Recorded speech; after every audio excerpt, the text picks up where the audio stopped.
Assalamualaikum warahmatullahi wabarakatuh. Selamat siang kepada Bapak Muhammad Nur Ikhwan selaku dosen pengampu mata kuliah Tauhid dan teman-temanku semua yang berbahagia.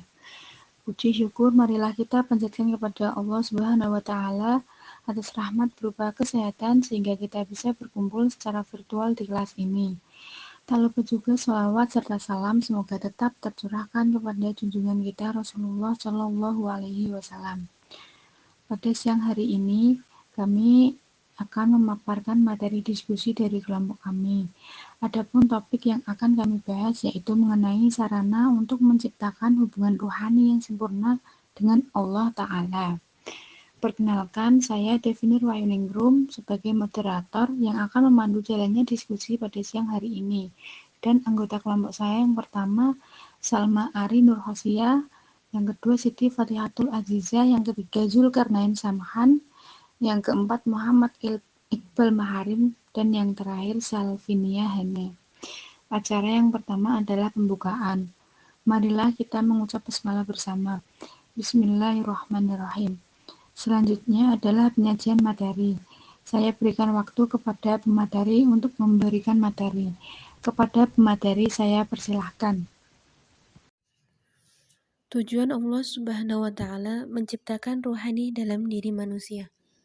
Yang pertama, sebagai pengurus bumi atau khalifah.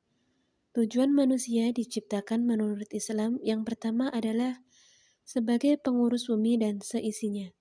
Khalifah adalah hamba Allah yang ditugaskan untuk menjaga kemaslahatan dan kesejahteraan di dunia.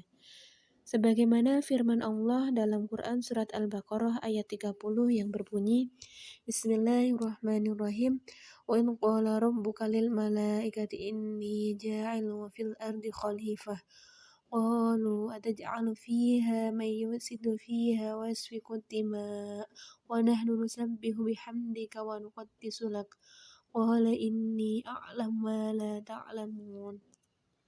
Yang artinya, dan ingatlah ketika Tuhan berfirman kepada para malaikat, Aku hendak menjadikan khalifah di bumi. Mereka berkata, Apakah engkau hendak menjadikan orang yang merusak dan menumpahkan darah di sana sedangkan kami bertasbih memujimu dan menyucikan namamu?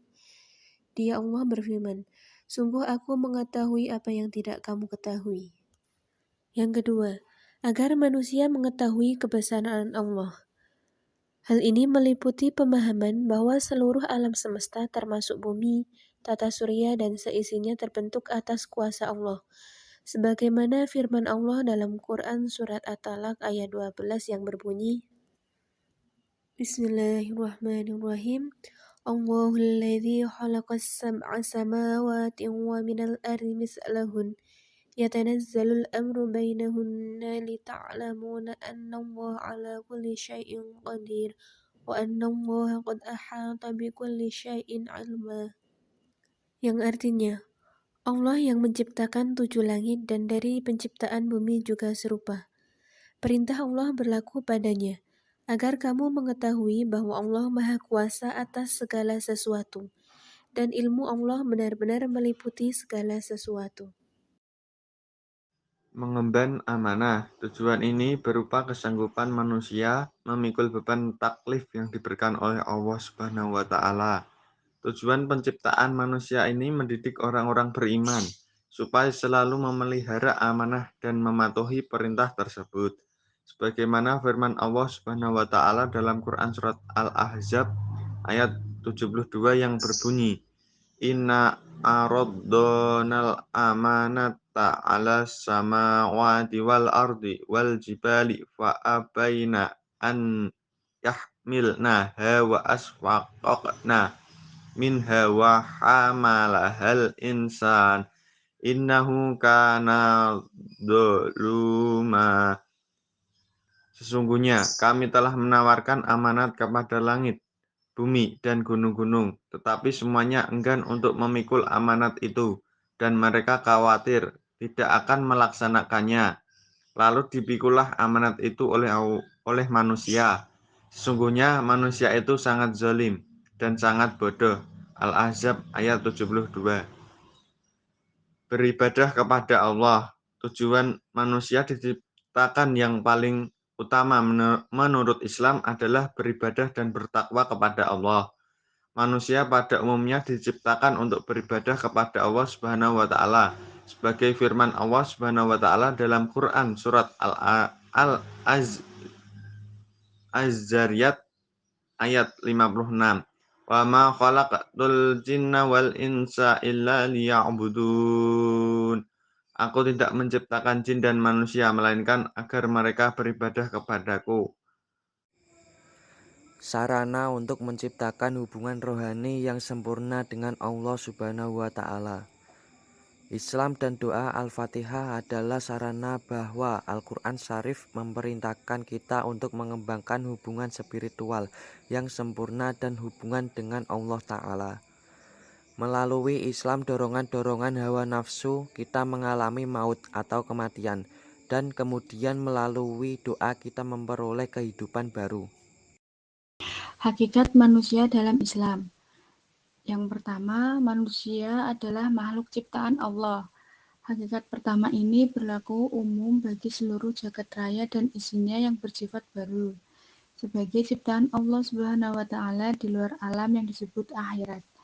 Yang kedua, manusia merupakan makhluk yang terbatas. Manusia memiliki kebebasan dalam mewujudkan diri, baik sebagai satu diri atau individu maupun sebagai makhluk sosial.